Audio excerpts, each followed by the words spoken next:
Good morning, dear Sherpas, Sherpas, colleagues. Welcome to South Africa. Welcome to Johannesburg. I trust you all traveled safe and had a chance to rest. The run-off show for this morning is that we are going to get a proper welcome and introductory remarks by the Minister of Foreign Affairs of South Africa. I'm using the term foreign affairs. We don't use that in South Africa, but just to make it easier for all of us to understand, it's the Department of International Relations and Cooperation. The minister will speak, and then after the minister speaks, we're going to take a short break to take a family photo. Our colleagues at protocol will usher us out to where the family photo will be taken, and then we'll come back into the room and get into the business of the first Sherpa meeting. Minister Lamola, over to you.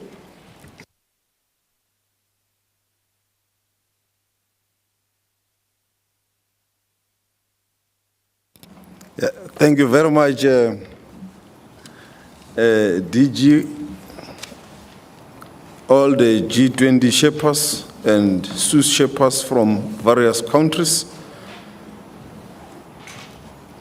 and from all invited countries of the G20, heads of invited international organizations, the Group Chief Executive of Investec, Mr. Fanny Titi, all distinguished guests, excellencies,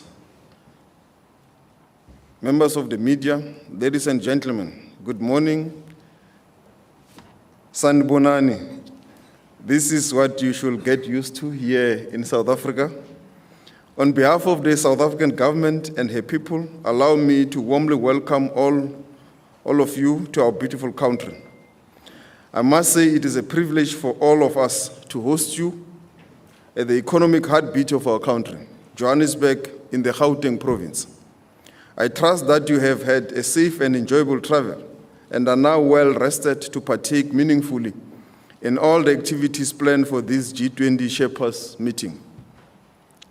It is quite fitting that the first G20 meeting on the African soil takes place in the facility of an international banking and wealth management group that was founded in Johannesburg, South Africa in 1974. It is also a city called the City of Gold, Johannesburg, where all the economic activities of our country started from, into the modern industrialized African economy, interlinking with the entire globe.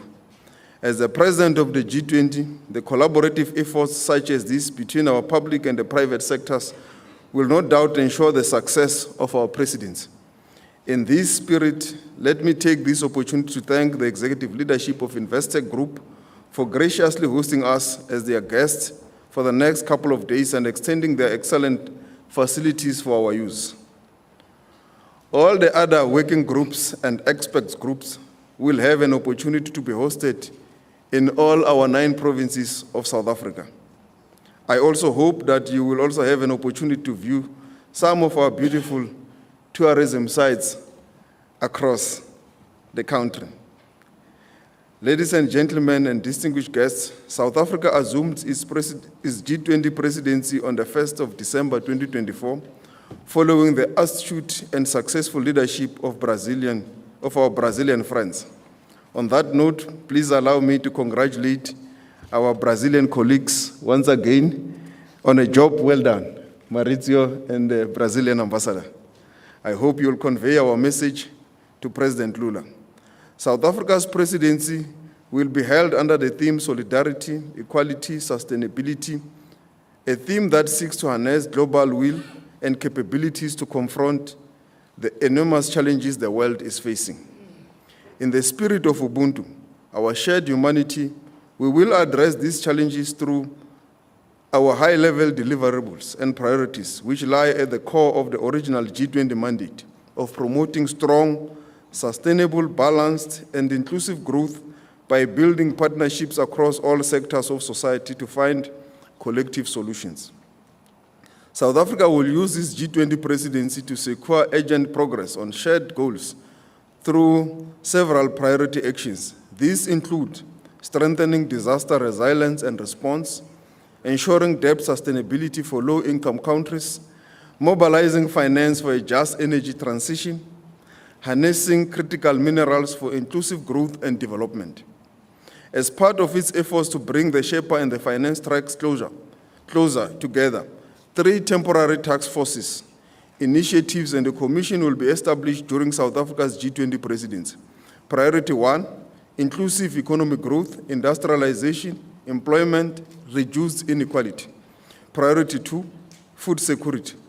Priority 3, artificial intelligence, data governance, innovation for sustainable development. A review of the work of the G20 at 20 years, a reflection on key achievements and the way forward, will also feature as one of South Africa's deliverables through a Sherpa Track initiative. South Africa also proposes the establishment of a Coast Capital Commission during its G20 presidency.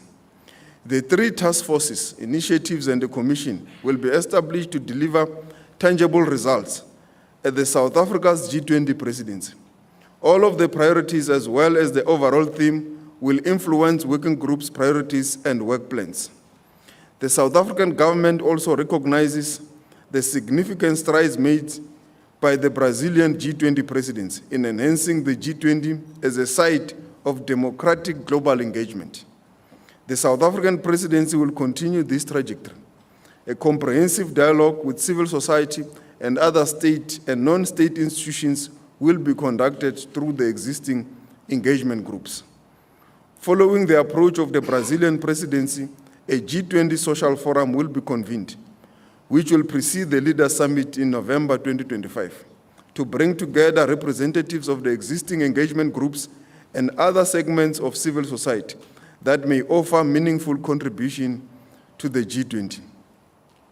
Ladies and gentlemen and distinguished guests, as we build on the past, set the tone for the future, we must accentuate the need to adhere to universal values, shared norms, and strong multilateral institutions. Now more than ever before, multilateral institutions must be strengthened and reformed to deliver broad global consensus and serve as a platform to resolve disputes. The multilateral institutions with economic developmental mandates must be strengthened, as the need for their intervention is very much bigger now. We all know that many countries, especially the developing world, are still recovering from the economic shocks of COVID-19. Poverty and weak economic growth remain a challenge for many countries, especially in Africa and the developing world. Thus, the themes of our temporary task forces focus on these matters. We will also use this G20 platform to shine the spotlight on achieving the objectives of Agenda 2063 of the African Union.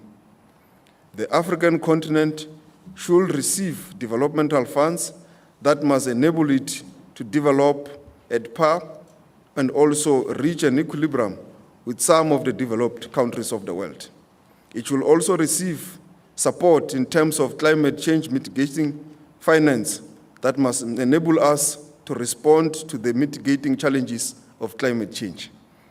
As you are here in Johannesburg, you are coinciding with one of the hottest weeks in our country, which has also been as a result of global warming and climate change. While international cooperation and multilateralism are currently confronted with divisive geopolitical, unprecedented challenges such as climate change, slow economic growth, and deepening poverty, the G20 must make strides in forging a practical, mutual beneficial cooperation that champions an international order that is fairer, just, inclusive, and representative. We all know that trade played a significant role in improving living standards in the recent past.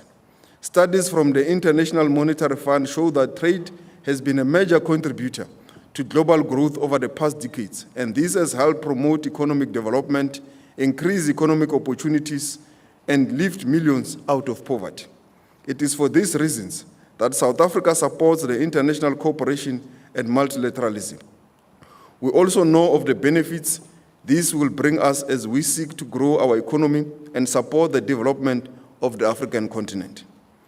As the premier forum for international economic cooperation, South Africa seeks to amplify the continued value of the G20 as a forum of the world's largest developing and developed economies, a forum that provides leadership and momentum towards the greater global economic growth and sustainable development, a forum whose work serves to complement and foster the broader processes of the various multilateral spheres. We must remain committed to multilateralism and upholding international law and ensure that UN remains the centerpiece of this multilateralism. Its central role in the international system ensures that sovereign states cooperate to maintain international peace and security, advance sustainable development, and ensure the promotion and protection of democracy, human rights, and fundamental freedoms for all. Whereas the G20 leaders set the agenda for our partnerships, we rely on the immense efforts of our Sherpas to translate these commitments into practical cooperation. I'm confident that the next coming days will do just that. The first Sherpa meeting of the G20 is important traditionally, as it sets the stage for the upcoming presidency and the critical conversation on some of the most vital issues of our time.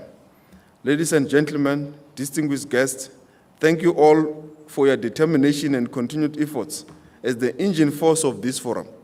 I would also like to thank the G20 Secretariat for their tireless efforts in organizing this meeting.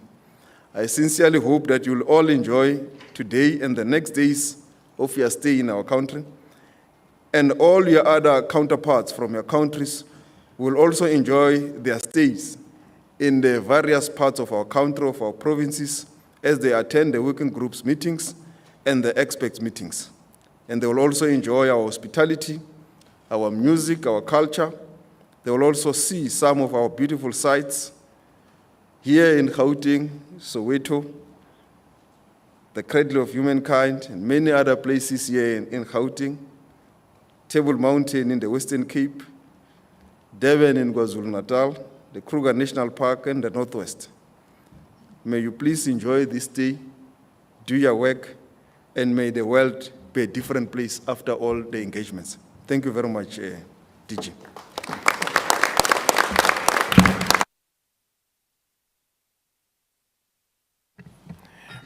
Thank you very much, Minister. I think what the Minister has done is eloquently outlined the approach that South Africa is going to be taking as we embark on presiding over this very important body called the G20. So once again, thank you, Minister. I think you've, in South African speak, you've given us the line, and we will follow it. Colleagues, as I've said, we're going to now take a break. We're going to do the family photo. And immediately after the family photo, if we can regroup, if you need to bring some coffee into the room with you. As you can see, this wonderful venue has ensured there's many